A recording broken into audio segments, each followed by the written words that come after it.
अगर तुम्हें ही पे करना था तो पहले क्यों बातें कर रहे थे? यानी कि ये प्राइवेट स्कूल वाले इतनी फीस लेते हैं, हमें इस मुद्दे पर बात करनी चाहिए। क्या कहती हो तुम इस बारे में? दोबारा बात मत करना। अच्छा चलो यहाँ की सबसे मजेदार चीज देखते हैं।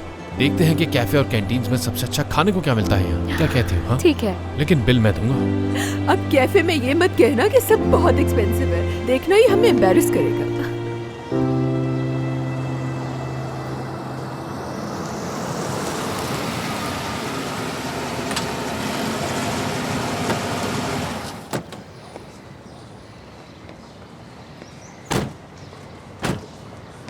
इंतजार मत करो, चाबियां दो और जाओ।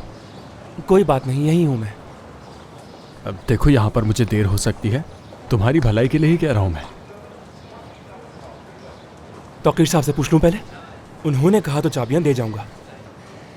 जैसा तुम चाहो, मेरे पास तुमसे बहस करने का वक्त नहीं।